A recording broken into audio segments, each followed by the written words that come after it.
আমি খাই, আমি প্রতিদিন খাই, আমি প্রতিদিন ভাত খাই, আমি প্রতিদিন 10টার সময় ভাত খাই, আমি প্রতিদিন 10টার সময় মাছ দিয়ে ভাত খাই, আমি প্রতিদিন 10টার সময় মাছ দিয়ে ভাত খাই নিয়ে স্কুলে যাই, আমি প্রতিদিন 10টার সময় মাছ দিয়ে ভাত খাই, তারপর সাইকেল নিয়ে স্কুল যাই।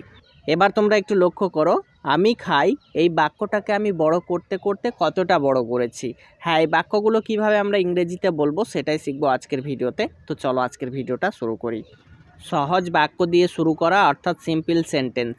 তো যখন কোনো কাজ নিয়মিত বা সাধারণভাবে করা হয় তখন সেটা সিম্পল প্রেজেন্ট টেন্স হয়ে যায়। তো এই ক্ষেত্রে তার স্ট্রাকচারটা হচ্ছে সাবজেক্ট প্লাস ভার্ব ব্যবহার করতে হয়।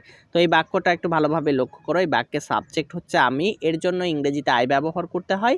আর খাই এটা একটা ভার্ব, ইংরেজিতে বলা হয় ভার্ব আর বাংলাতে বলা হয় ক্রিয়া। তো এখানে খাই এর ইংরেজি হচ্ছে ইট, তো আমরা ইট বসিয়ে দিচ্ছি, তাহলে আই ইট এর অর্থ হচ্ছে আমি খাই।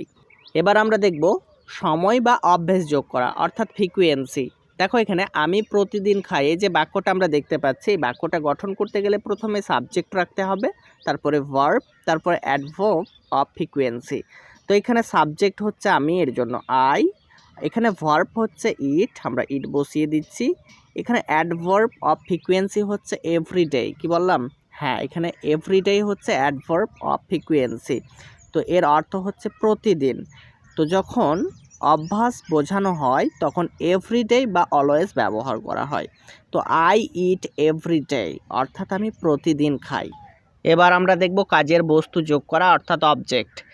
তো এই যে বাক্যটা আমরা দেখতে পাচ্ছি আমি প্রতিদিন ভাত খাই, এখানে কিন্তু একটা অবজেক্ট যুক্ত করা হয়েছে, সেটা হচ্ছে ভাত। তো এই বাক্যটা ইংরেজিতে গঠন করার জন্য আমাদেরকে subject plus verb plus object plus adverb of frequency ব্যবহার করতে হবে। তো এই বাক্যে সাবজেক্ট হচ্ছে আমি, এর জন্য ইংরেজিতে আই ব্যবহার করতে হবে। ভার্ব হচ্ছে খাই, এর জন্য ইংরেজিতে ইট ব্যবহার করতে হবে। অবজেক্ট হচ্ছে ভাত, এর জন্য রাইস ব্যবহার করতে হবে। অ্যাডভার্ব অফ ফ্রিকুয়েন্সি হচ্ছে এভরিডে, তাহলে হয়ে যাচ্ছে আই ইট রাইস এভরিডে অর্থাৎ আমি প্রতিদিন ভাত খাই। এখানে একটু ভালোভাবে লক্ষ্য করো, রাইস যোগ করে বোঝানো হচ্ছে কি খাওয়া হচ্ছে, অর্থাৎ ভাত খাওয়া হচ্ছে, তাই না? তাহলে এখানে ভাত হচ্ছে অবজেক্ট। কোনো কিছুর অপরে যখন কোনো কাজ করা হয় তখন সেটা অবজেক্ট হয়ে যায়। ওকে, এবার আমরা শিখব নির্দিষ্ট সময় উল্লেখ করা। এই যে বাক্যটা আমরা দেখতে পাচ্ছি আমি প্রতিদিন 10টার সময় ভাত খাই, এই বাক্যে একটা নির্দিষ্ট সময় উল্লেখ করা হয়েছে, সেটা হচ্ছে 10টার সময়। তো এই বাক্যটাকে ইংরেজিতে বলতে গেলে প্রথমে সাবজেক্ট লিখতে হবে, তারপরে আমাদেরকে ভার্ব ব্যবহার করতে হবে, তারপরে অবজেক্ট, তারপরে টাইম, তারপরে ফ্রিকুয়েন্সি।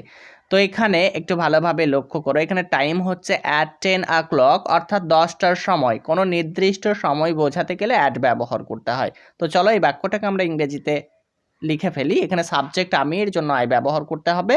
ভার্ব হচ্ছে ইট, আমরা ইট ব্যবহার করব। অবজেক্ট হচ্ছে রাইস, আমরা রাইস ব্যবহার করছি। এরপরে টাইম ব্যবহার করব অ্যাট 10 o'clock। এরপরে ফ্রিকুয়েন্সি, ফ্রিকুয়েন্সি হচ্ছে এভরিডে, তাহলে হয়ে যাচ্ছে I eat rice at 10 o'clock everyday অর্থাৎ আমি প্রতিদিন 10টার সময় ভাত খাই। এবার আমরা শিখব অতিরিক্ত তথ্য যোগ করা। এই যে বাক্যটা দেখতে পাচ্ছি আমি প্রতিদিন 10টার সময় মাছ দিয়ে ভাত খাই, এই বাক্যটার মধ্যে অতিরিক্ত একটা তথ্য যোগ করা হয়েছে, সেটা হচ্ছে মাছ দিয়ে। তো এই বাক্যটাকে ইংরেজিতে বলতে হলে প্রথমে সাবজেক্ট ব্যবহার করব, তারপরে ভার্ব, তারপরে অবজেক্ট, এরপরে উইথ, তারপরে additional object plus time plus frequency. তো এই বাক্যটাকে একটু ভালোভাবে লক্ষ্য করতে হবে। আমরা প্রথমে সাবজেক্ট বসিয়ে নিচ্ছি আই, মানে আমি, আই মানে আমি। এখানে ভার্ব হচ্ছে ইট, ইট মানে খাই। এরপরে অবজেক্ট ব্যবহার করব রাইস, রাইস আমরা ব্যবহার করে ফেলেছি। এবার দেখো আমাদেরকে অতিরিক্ত তথ্যটা যুক্ত করতে হবে, কি দিয়ে ভাত খাই? হ্যাঁ, মাছ দিয়ে। তো উইথ ফিশ, আমরা উইথ ফিশ বসিয়ে নেব। এরপরে দেখো কয়টার সময়? হ্যাঁ, 10টার সময়, তো অ্যাট 10 o'clock। এরপরে আমরা ফ্রিকুয়েন্সি ব্যবহার করব এভরিডে, এভরিডে অর্থাৎ প্রতিদিন। তাহলে এই যে বাক্যটা আমরা গঠন করলাম I eat rice with fish at 10 o'clock everyday, এখানে উইথ ব্যবহার করে বোঝানো হয়েছে যে খাবারের সঙ্গে আর কি রয়েছে। তাহলে এখানে I eat rice with fish at 10 o'clock everyday এর অর্থ হচ্ছে আমি প্রতিদিন 10টার সময় মাছ দিয়ে ভাত খাই। এবার আমরা শিখব অতিরিক্ত কাজ যোগ করা অর্থাৎ কম্পাউন্ড সেন্টেন্স।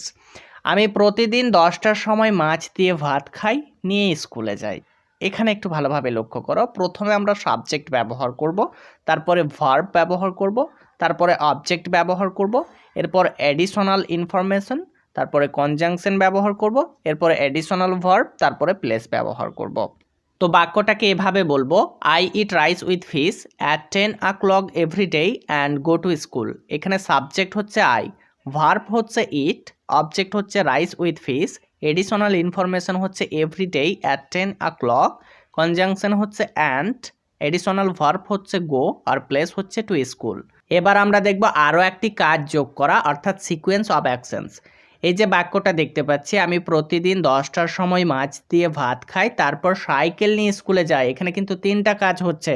তো এই বাক্যটাকে ইংরেজিতে বলতে হলে তার স্ট্রাকচার হচ্ছে সাবজেক্ট, তারপরে ভার্ব, তারপরে অবজেক্ট, তারপরে টাইম, তারপরে ফ্রিকুয়েন্সি, তারপরে সিকোয়েন্স ওয়ার্ড, তারপরে এডিশনাল অ্যাকশন।